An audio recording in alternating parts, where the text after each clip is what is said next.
நம்ம சொந்தங்களின் மனம் பற்றி இருக்க வேண்டியது நம்மளுடைய கடமை. அதனால தான் அவங்களோட சேர்ந்து அமைதி காத்து வந்தோம். ஆனால் இப்படி அமைதி காத்து வந்த நேரத்தில் நம்மளை பற்றி வன்ம அரசியல் வலைகள், அர்த்தமற்ற அவதூறுகள்னு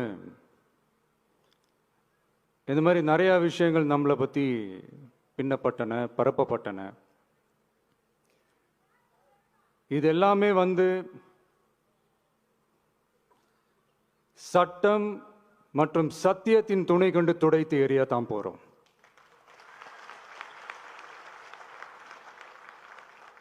பட் அதுக்கு முன்னாடி தமிழக சட்டமன்றத்தில் நமக்கு எதிராக நிகழ்த்தப்பட்ட ஓர் உரைக்கு ஒரு நாகரிக பதிலடி கொடுக்கணும்னு நான் நினைக்கிறேன்.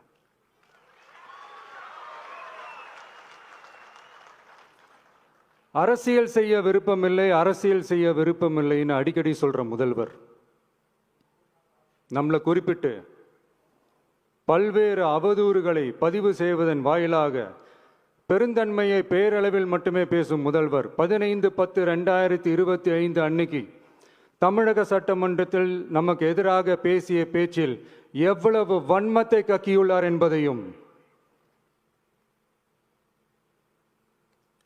எப்படிப்பட்ட ஒரு அரசியல் செய்ய முயல்கிறார் என்பதையும் தமிழக மக்கள் உணராமலா இருப்பாங்க.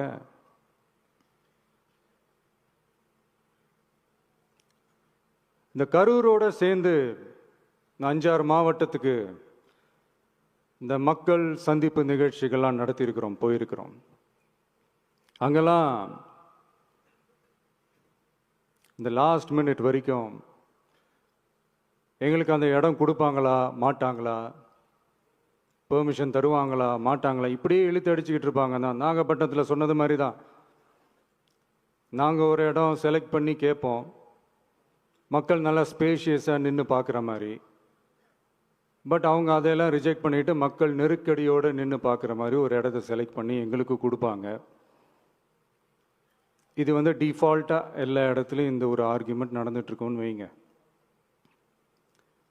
அது மட்டும் இல்லை, இந்தியாவிலேயே எந்த ஒரு அரசியல் கட்சி தலைவருக்கும் கொடுக்கப்படாத கண்டிஷன்ஸ். பஸ்ஸுக்குள்ளேயே இருந்து பார்க்கணும், மேலே கை காட்டக்கூடாது, இப்படிலாம் ஒரு அதீத கட்டுப்பாடுகளை கொடுத்த உடனே எங்கள் சைட்லேருந்து ஒரு அறிக்கையும் வெளியிட்டோம். அது மட்டும் இல்லை, தமிழக வெற்றி கழகம் சார்பாக அனைத்து